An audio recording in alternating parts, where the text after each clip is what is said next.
Okay, so we're up to Shem. Shem Kedoshah. We've gone through all of these scriptures of Hakadosh Baruch Hu before. Gadol means great in the sense of Chesed. Gibor is the sense of restraint of Din. Nora is the harmony between the two, and which is awesome. And Kadosh means he is devoted to us, and he is directed to us, just like someone which is Kadosh is designated and devoted. So Kadosh Baruch Hu is designated and devoted to the creation which he made.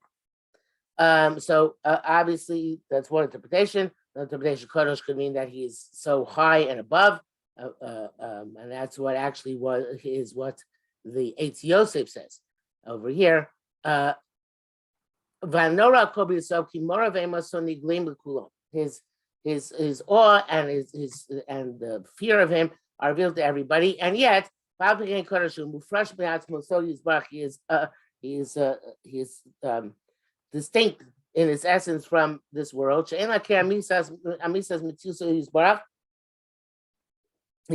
can't recognize the true essence of HaKadosh Baruch Hu's existence. He is hidden and concealed from any living creature. I am a konkevodo. So that's a fascinating idea, which the Eitz Yosef is saying. Now, it says about that HaKadosh Baruch Hu sits on, so to speak, sits on his kisei hakavod, and the Nevi'im who describe the kisei hakavod describe seeing someone sitting on the kisei hakavod, but that's not Hashem. It's all a metaphor. There is, you can't see Hashem, and you can't. The kisei hakavod is a metaphor for Hashem's malchus, his control of the world. So there is no real kisei, and there is no real, and Hashem's not really sitting on it. All that is description of what you can see within the nevuah as a metaphor, a living metaphor for HaKadosh Baruch Hu and his governance, his control of the world. Okay, so we're talking about the Merkava, right? That HaKadosh Baruch Hu has this chariot he rides in Shemayim. Also, it doesn't exist as such. It's a metaphor. The Vilna Gaon said that one of the problems with people in Kabbalah is that they don't realize that everything is a metaphor, and that everything it represents a deeper idea, and it's not to be taken at face value. As a matter of fact, there's the Rivosh was once asked by some poor aspiring Kabbalist which to which sphera he should direct each bracha of Shemona Esrei. And the Rivosh said, "Chas v'shalom, you don't dive into spheros. You don't dive into the attributes of Hashem. You dive into Hashem directly." He said that some people make the nasty comment that the only difference between the Christians and the Kabbalists is Rivosh speaking, who's a late Rishon. Says the only difference between the Christians and the Kabbalists that the Kabbalists have 10, whereas the Christians only have 3, the Trinity. So they this is for people to can take Kabbalah the wrong way and look at Chas v'shalom as if the 10 spheres are 10 gods, 10 separate aspects of God. But of course, it's not like that. And we talk about Kadosh Baruch Hu with any description we give them is just a metaphor. Talk about what happens in Shemayim, it's just a metaphor, etc., etc. Okay. So by the way, once on the topic of metaphors, one of my pet peeves is that there's this matter which everybody knows about Kadosh Baruch Hu having gone to every nation of the world before giving the Torah to Am Yisrael. And ask them if they want to accept the Torah, and they ask what it says in the Torah, and it's Bnei Shol don't accept because it says Lo Sinaf, and the Bnei Yisrael because it says Lo Sirtzach, and so on and so forth. So Hashem never went to the other nations of the world. There was no Ma'amad Har Sinai other than Ma'amad Har Sinai. There was only one for Am Yisrael. These are all metaphorical. If you want to take the metaphor as having some realism to it, it means that HaKadosh Baruch Hu talked to the Sar, the angel, which is in charge of that nation in Shemayim. And obviously the Sar said, no, this nation can't accept the Torah because that's not what they're about. But it's probably not even that. The Pashup Pshat in such a medrash is that these nations have inherent flaws which prevent them from being able to accept the Torah. and not that anybody ever went to them and proposed them to Torah, because it was understood they can't do it. They Shmuel have too much affinity for Lo Sinov, Esav for Lo Sirtzach, and therefore they were not capable of accepting the Torah. Okay, this is something which if you tell your average teacher, they'll probably think you're not Pikoris. And then if you tell them I said, they'll probably think I'm an Apikoros. But that is the way to learn Medrash is by default to assume that the Medrash is a metaphor and not speaking about something which actually happened in reality. Okay, so going further. So all of the Malachim accept upon themselves the yoke of heaven from each other, which is a bit strange because why they have what does it mean except from each other? So it says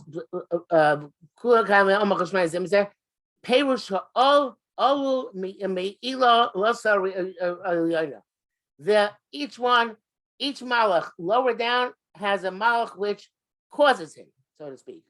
We have the Chazal say ein chakol esav she'ein Washington there Chazal uses mazel, but it's usually the side is malach. You don't have any blade of grass which doesn't have a malach standing over it and telling you to grow. But obviously there are malachim above that. So the malachim are the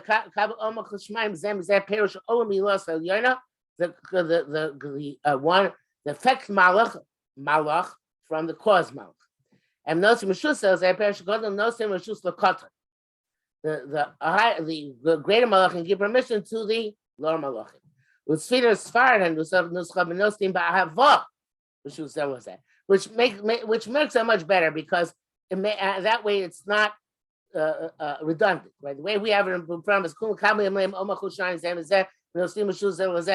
it's kind of strange, right? What does it mean? It seems to be saying the same thing both times. But according to Nusach Sfard, no. Means the malachim who are lower down receive Reshus, and the people above, malachim above, give that Reshus with love, right? Because sometimes somebody who delegates authority doesn't like delegating authority, and they're not happy to delegate authority. So therefore, it says no. They have no tzora sign chas v'shalom malachim with each other. They don't look askance at each other. So nosim ba'ahava Reshus Zeh LaZeh. Okay. So but let's see what he says here in the name of the Ber Maim Chaim. The Chassid say Ber Maim Chaim Hakavana B'Zesh Misho Heil Es Hashem Yisrael Lo Ahavas Atzmo Shum Ofen.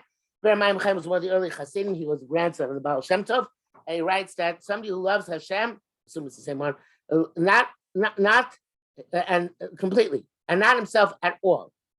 Ein chiluk l'fanav klal b'asiyas hamitzvah ki im hu asa or acher mosi. Doesn't care at all who does the mitzvah, he or somebody else. Let the good come, however it comes. Because it'll cause, so to speak, satisfaction to Kodesh Baruch Hu, whoever does it. This is, of course, the primary avodah of a person should be to cause the Kodesh Baruch Hu to have a nachas ruach. Obviously, we don't really, again, this too is a metaphor, right? We don't really cause Kodesh Baruch Hu to have nachas ruach, but Hashem allowed us to perceive ourselves as if we're giving him a nachas ruach, and that way our avodah becomes meaningful to us. But the kind of like to extend the metaphor in a different direction, like a parent gives the child the opportunity to give them the nachas ruach, and then the child thinks what they're doing is actually meaningful. Now, the truth is that the parent really does enjoy it on some level, but not because they need the nachas ruach, but because there's something, something about having a child which who conducts themselves the right way, which is in fact a positive for the parent. But without getting too much of that, obviously most of us, I'm talking about myself, not necessarily about you, most of us have a Yetzer Hara that we want to be the ones who accomplish, right? I often used to feel when I found when I said a chiddush, I had a new idea, and I found that somebody else said the chiddush before me, I was upset because I wanted to be the one who says the chiddush, not the other. The fact the other person said it took away from my happiness at having said a chiddush. But each person has a very big Yetzer Hara to be egotistical, and egotistical in this sense means what do you mean I should let him do the mitzvah? I wanted to be the one to do the mitzvah. In fact, there's even a chazal which says that if we don't pass on the mitzvah like this, but if somebody grabs a mitzvah from you, you're going to do a mitzvah and somebody else grabs the mitzvah, he has to pay you money, a fine. But obviously that's a lower madrega. The higher madrega is that what difference does it make who does the mitzvah as long as the mitzvah gets done? Who gives Hashem the nachasuach as long as nachasuach takes place? What difference does it make to you if nachasuach comes to Hashem from you or from somebody else? I'm sorry. Somebody whose love of Hashem is not complete. Also, some love of self involved. He wants himself to grab all the mitzvahs. He'll grab all the mitzvahs from others to his hands. Even if it takes a treachery and divisiveness. He gets no pleasure whatsoever from seeing his friend serving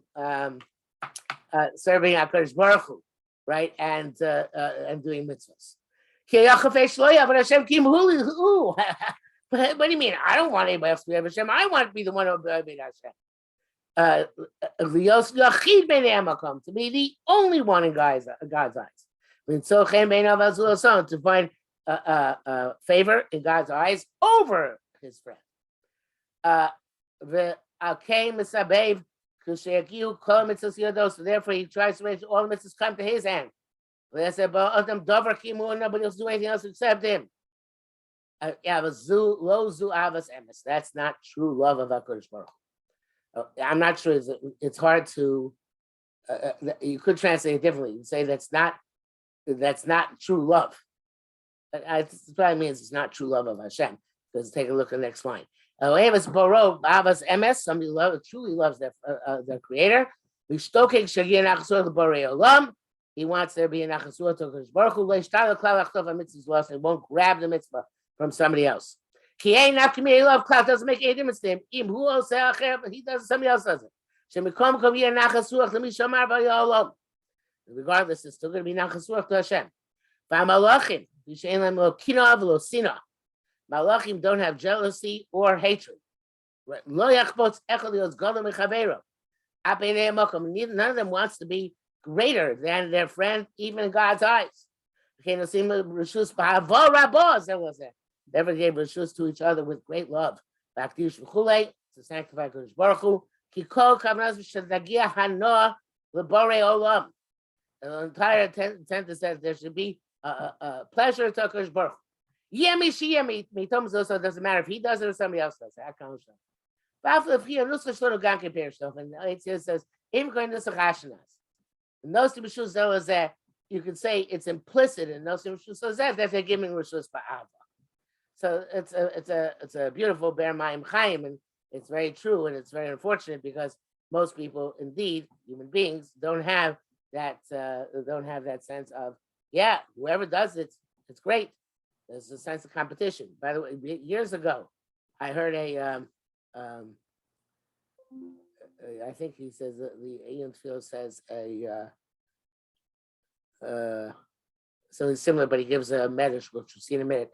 But years ago, when I was working in the mirror in Eretz Yisrael, I once went to a shmooze by Rabbi Shlomo Karbach, not the singer, his cousin, who was Talmud of Footner, and he used to be a mashgiach in Chaim Berlin. I don't remember the whole. I don't remember the whole shmooze. It was long shmooze, and I'm sure it was meaningful. But I remember the first few lines. He said that let's put our cards. I'm paraphrasing, but it's more or less what he said. Let's put our cards on the table. The entire yeshiva system is based on gaiva. The entire yeshiva system is based on pride, because pride, even an arrogant form of pride, because every yeshiva bacher is competing with the other yeshiva bachrim to see who's the biggest masmi, to see who can impress the Rebbe most with his questions, to see who can say the biggest chidushim.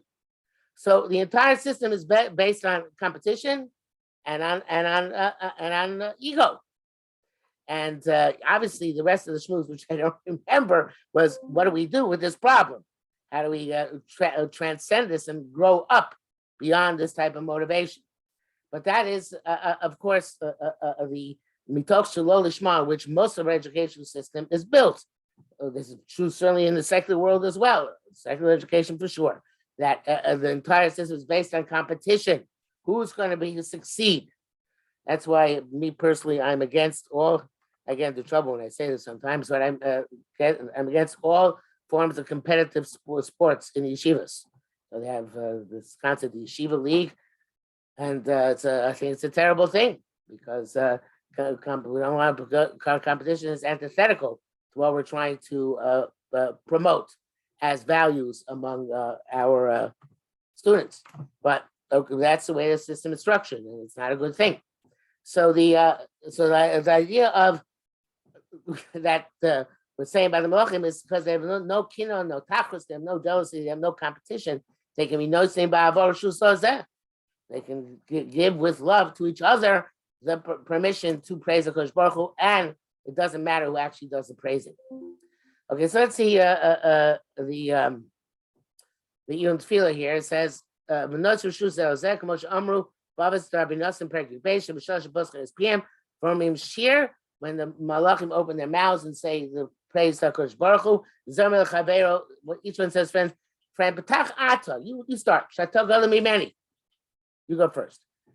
You're greater than me. And the other, so it's not like the Eitz Yosef said that they give permission, the higher one to the lower one. No, here's giving permission laterally, each one to the other one, even though they're on the same level, right? So, Zomel Chaveiro Patach Ata, Shato Galam Many. You give the mission because you're greater than me. It's not like people do. This one says to his friend, I'm greater than you. The other one says, no, I'm greater than you. Some say it's not individual malachim, but kitos say. They're groups of malachim. The same principle though. One group says the other one, many. You start because you're greater than me. Shem across Zeh LaZeh Amar, and they go back and forth to each other. Like this should someone look at them. Not like people. Should be talking to some. The Ishlamam,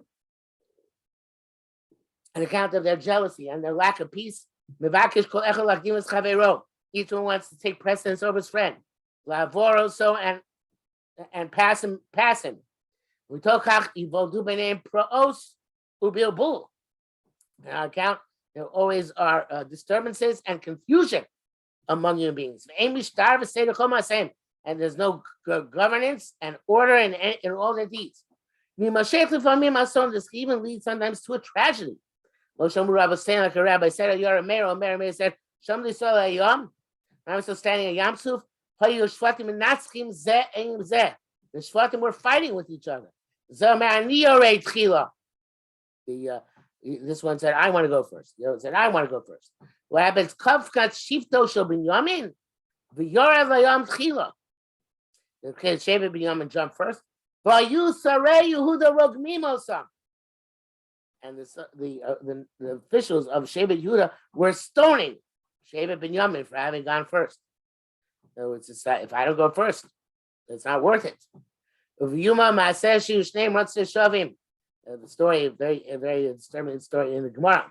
It said that there were two Kohanim. The way they used to decide who would do sacrifice korban is they would run, and whoever got to the top of the ramp leading to his back first, he would get the avodah. And they're running up the ramp. One of them pushed his friend over the side, and he fell and break his leg. Which means now he's a Baal Mum, he has a wound, and he will no longer be kosher, be a Kohen altogether. Uviyuma, there's another story there. When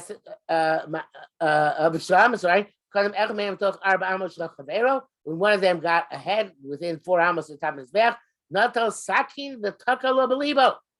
He killed him. He stuck a knife in his heart. Malachim Inake. Malachim not like that. They give Kedoshah to they pronounce the Kedoshah Kodesh Baruch Hu b'nachas ruach to each other. V'kum ke'echad onim hakedusha v'omrim, and all of them answer together. Lo zeh makdim hazeh, v'lo zeh makdim hazeh. Neither of them go first. There's a story which the singer Rabbi Shlomo Carlebach tells, not the one I quoted before, about the two great rabbis, the Baal Tanya, the first Baal Rebbe, and Levi Yitzchak Berditchev, and they came to a chasna. Their grandchildren were marrying each other. I forget whose was the chasna side, who was the chasna side, but their grandchildren were getting married to each other, and they came to the door, and the door was too narrow for them both to go in at once. So they both tried to be mechaber each other. Who's going to go in? Who's going to go in first? So finally, the Berditchev said, "You know what? Let's break through the wall." And the Baal Tanya said, "No, let's expand the door." And this is a very, very good metaphor for understanding the different types of Hasidus. In my article about Hasidus Nagdim, I use this metaphor to explain the difference between different Hasidic approaches. But in any event, the point is that if you have a great love for each other, then you're not going to argue that I should go first, but if anything, that the other person should go first. And the Malachim, obviously, since they don't have any competition, they don't have that jealousy, they have the capacity to do that. Okay, so let's go back to the text. It says, let's go back to the text itself. Right? It says, Reshus Zeh LaZeh to give Kedoshah to their creator with nachas ruach, with in other words, nachas ruach can be explained two ways here: nachas ruach to each other and nachas ruach to Hashem. Obviously, it works in both directions. Before we turn the next page, I want to read what it says here about a certain mistake in halacha. Yesh nagim la'amok shashliach tzibur omer mamlichim Shem ha'el ha'melech ha'gdol gibor b'norah. I've never seen this. Obviously, this was a common mistake in the old days, and people stood up. I didn't know that. If you say the Kel, Hamelech, Hagodol, Hagibor, Vanora, you take the Rashi Tevos, which are Hey, Hey, Hey, Hey, Vav. That's 26, right? Kel, Hey, Hamelech, another Hey, Hagodol, another Hey, Hagibor, another Hey, Vanora, Vav, Rashi Tevos, Kamacha, Kumispar, Shem Avaya. The 26, like UK Vavke. Says the whoever's talking here, it looks like it's Elia Rabbah. There is no basis for this minhag shavkulam nohagim kach, and he says everybody's minhag is like that. I think everybody's minhag means is to sit, not to stand, because I never seen anybody stand at this point. You don't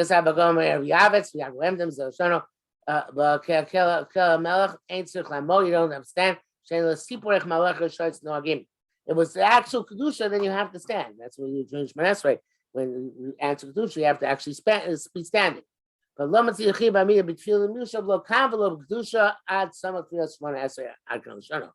was no obligation to stand here or anywhere else in the davening until you get to Shemona Esrei, because we were just telling it over. We're not actually being Mekadesh Hashem at this point. Okay, so let's now go to the next page. Safa Verua Uvinima. So he says in the Yosef, Safa Verua is the Machu Lashon HaKodesh. Shu Lashon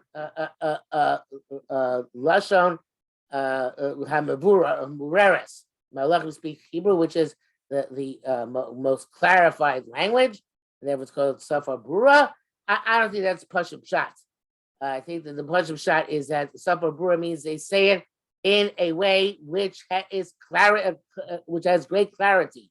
In other words, they relative to us have a greater perception of Kedoshah Hashem, since they're in Shemayim, we were in Oretz. So therefore, it's a Safa Verua. By us, it's not. We can't have a Safa Verua because we're too far removed. But by them, it's relative to us. It's a Safa Verua because they're much closer to HaKadosh Baruch Hu. But the Il Tefillah here also says similar to the Eitz Yosef. Actually, not. He says something else. He says Brura B'lihavlas Osios, without swallowing the letters. They're actually other medabrim between you've done like people talk. In other words, they enunciate clearly. Okay, so he say it has to do with Hebrew. In Tefillah say it has to do with enunciation. I think it has to do with the clarity of their perception, which is greater than our perception down here. Now, the next words, there is a big machlekes in the different nuschos how to read it. Is it besafa brua uvenima kama Kedoshah k'lam kechad anim b'mim b'yira, which means it was safa brua and in a clear language and in a pleasant voice, which usually means a singing voice. Kedoshah, they all say together and recite with awe. Or is it b'safa brua uvenima Kedoshah? Not Kedoshah, but Kedoshah. And which kulam kechad anim b'mim b'yira, which case it means the safa brua v'nima Kedoshah in a clear language and in a holy tune. Everybody, they all answer and say with awe. Okay, so again, going the first way, the comma comes after uvinima. Safa brua v'nima comma Kedoshah k'lam kechad anim b'mim b'yira. The other way, the comma comes after Kedoshah. The safa brua v'nima Kedoshah k'lam kechad anim b'mim b'yira. Now, if your education was like my education, nobody in school actually taught you that there are two different versions here, and that and discussed with you what the two different versions mean. When I was, however, I remember when I noticed this for the first time, I was in sixth grade. I was davening. It was fifth or sixth grade, and I was davening. It wasn't a minyan because we're all under my mitzvah. I was davening with the people who came early to daven at school. It was optional to come daven at school. We're davening early, and we actually davened the shul across the street.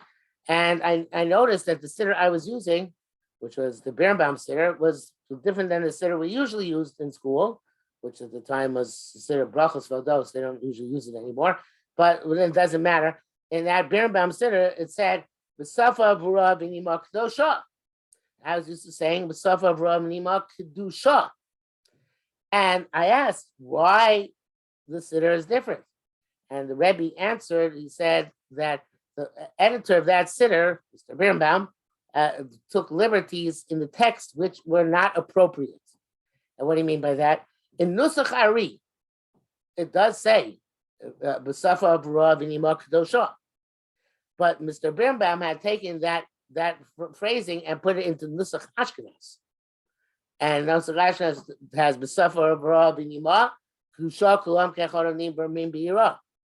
So therefore, he said that it was not appropriate for Mr. Birnbaum to change the version of the siddur, and that was where the matter rested for many years. So the thing is like this: you used to think that the siddur is very much etched in stone, and whatever the nusach is of each nusach, that's the way you have to daven. And it's not true. You can really, the siddur is subject to personal variation. If it spoke to you more to say it the way Nusach Harizal says it, Safa brua v'nima Kedoshah, you're allowed to change it. I mean, most people it doesn't matter, but hypothetically, you're allowed to change it. So over here, you see the Eitz Yosef says, Neimah Kedushah. He says he's going to Nusach Ashkenaz, even though that's how it says in front of us. Hadala b'cholam with an O, the lo b'shuruk, right? With Somar v'ni'imus kol Kedoshah v'tahara, with a pleasant and voice which is holy and pure. So that, according to and he says from the Abu Dram, that's the Rabbah. And Anaf Yosef, which is actually written by the same person. He says, Neimah Kedushah, right? Just like he wrote in the Eitz Yosef. But then he was down, that's Rashi, and Yeshaya, it says, Malupum. Malupum is a kibbutz or shuruk. And Yeshaya Teva Kedushah Lamata. And the word Kedushah is, connects to the next line. So my Kedushah Kulam Keachad. So here you see machlekes between the Abu Dram, Knesset El Rabba, who they say and Rashi on the other side. And where he says, in Tefillah also says, Neimah Hatamas Advar Meidei Hishanos Madrigosakol. Neimah is to make the things sound more pleasant by changing the levels, the level of the voice. Rashi, below Neimah, don't tell me mikros. One of the things, ways which make something have a Neimah, which obviously comes the word Naim, is by having trup, by having the different ways of reading things. So Amashni Krab Pisuk Tamim, the trup, is the way called Pisuk Tamim in the Gemara. People say lights the Kamrim B'Neimah Kedoshah. According to this, no, Neimah Kedoshah should be incorrect. Kedoshah Torah El Neimah. Kedoshah as a description of Neimah. Because that doesn't, Neimah just means a pleasant way of saying things. Kedoshah, he says, is not a proper adjective for a melody, right? The melody is one which, you can argue the point. I'm not sure, I don't find his argument compelling, but he's saying that a melody is a melody. You don't have holy melodies, right? So he said, he has an interesting girsa, which is yet a third girsa, which we don't say. The Italian version.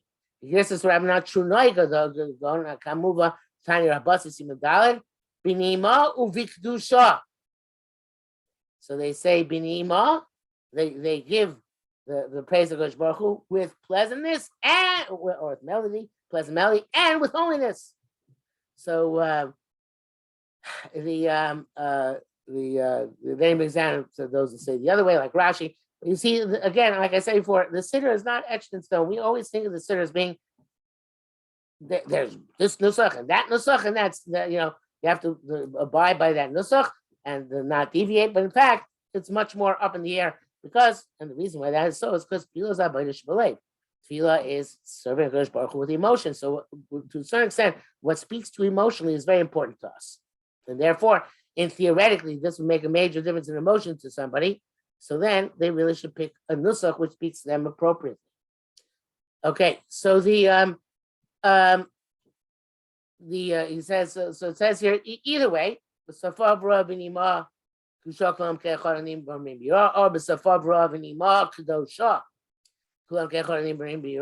Or the way we just learned,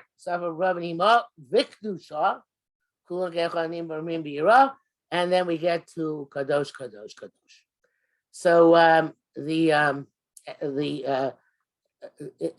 Nusach Sfard Siddur it says Onim Be'ima V'Amrim B'Yira.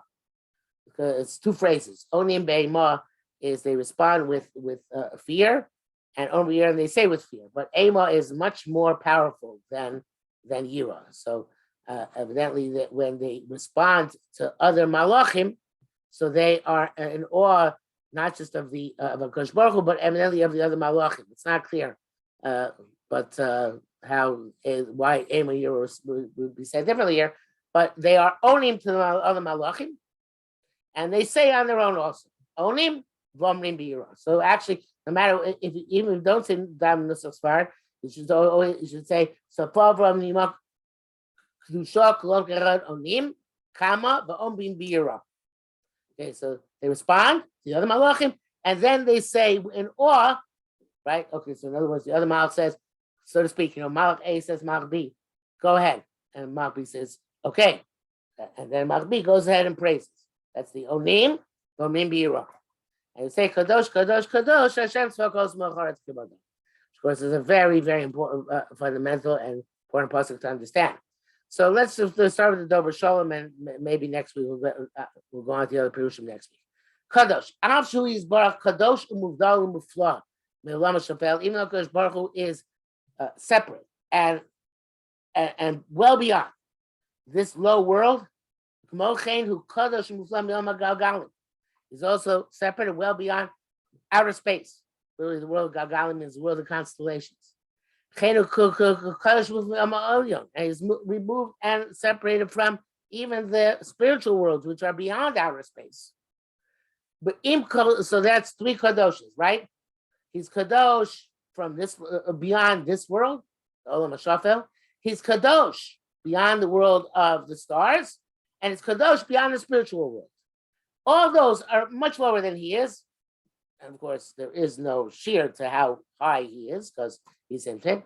But im koza, even though Kodesh Baruch Hu is so high, so far removed, Malach Laretz Kabbalah. Nevertheless, the world is full of his cover.